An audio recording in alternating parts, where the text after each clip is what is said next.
नमस्कार दोस्तों, यीशु मसीह के नाम में आप सभी को जय यीशु एवं जय मसीह की।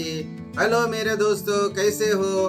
मैं निकोलस तिर्की आप सभी का अपने YouTube channel Nicholas Tirkey blog में स्वागत करता हूं, वेलकम करता हूं। क्योंकि प्यारे मसीह भाई और बहनों, आप लोगों की वजह से ही मैं परमेश्वर के वचन को इस तरह से कंटेंट बनाकर डाल रहा हूं, ताकि आप लोगों में जिज्ञासा उत्पन्न हो और आप परमेश्वर के वचन को जानने और सुनने के लिए उत्सुक हो, तैयार हो। तो दोस्तों, आइए आज का शुरू करते हैं पवित्र बाइबल के सवाल भाग नंबर 13।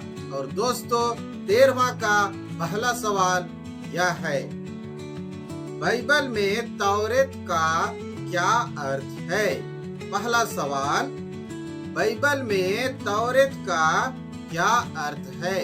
और इसके संभावित उत्तर हैं, पहला आज्ञा न मानना, दूसरा संहिता, नियम या कानून, तीसरा है विरोध करना और चौथा है मजाक करना। अब है आप लोगों के सम्मुख दूसरा सवाल, पुराने नियम में कितने अध्याय हैं?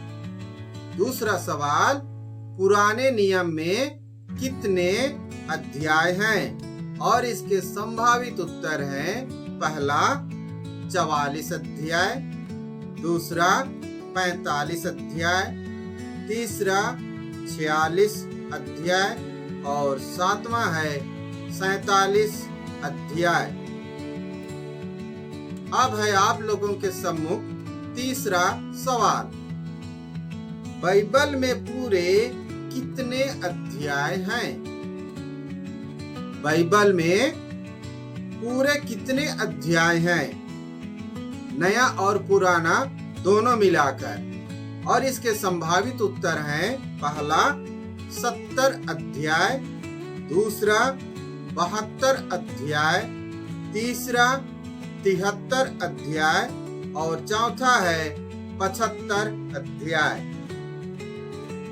अब है आप लोगों के सम्मुख चौथा सवाल, 27 अध्याय किस भाग में है? 27 अध्याय किस भाग में है? और इसका पहला उत्तर है, पुराने नियम में, दूसरा नए नियम में, तीसरा निर्गमन ग्रंथ में और चौथा है प्रज्ञा ग्रंथ में। प्यारे मसीही भाई और बहनों, अभी मैंने ये जो सवाल पूछा, क्वेश्चन नंबर 2, सवाल नंबर 2, क्वेश्चन नंबर 3, सवाल नंबर 3, क्वेश्चन नंबर 4, सवाल नंबर 4, ये तीनों सवाल हर एक विश्वासी को जो पवित्र बाइबल पढ़ता है या यीशु मसीह में विश्वास करता है, उन्हें तो इन तीनों का सवाल मालूम ही होना चाहिए। और यदि आपको मालूम नहीं है तो आप लोग इसे बिल्कुल याद कर लीजिए और अपने बच्चों को भी सिखाइए। अब आते हैं 5वें सवाल की ओर। 5वां सवाल है, मिस्र देश में दूसरी और चौथी विपत्ति क्या थी? 5वां सवाल, मिस्र देश में दूसरी और चौथी विपत्ति क्या थी? और इसके संभावित उत्तर हैं, पहला मेंढक और सांप, दूसरा हवा और पानी, तीसरा मेंढक और चिड़िया, चौथा टिड्डियां और चिड़िया। अब है आप लोगों के सम्मुख 6वां सवाल, यरूशलेम की दीवार गिराए जाने और आग लगाए जाने से कौन रोने लगता है?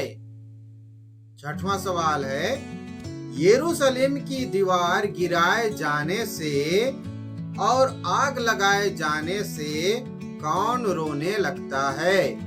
और इसके संभावित उत्तर हैं, नबी नहमिया, दूसरा नबी यिर्मयाह, तीसरा नबी एलिया और चौथा है नबी आमोस। अब है 7वां सवाल, किस ग्रंथ में भारतीय महामतों का उल्लेख है?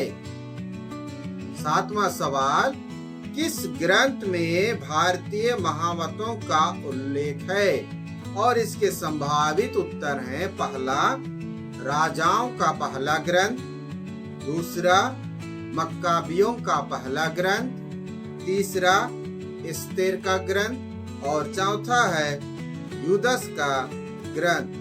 दोस्तों, महावत उन लोगों को कहा जाता है जो हाथियों को हाका करते हैं।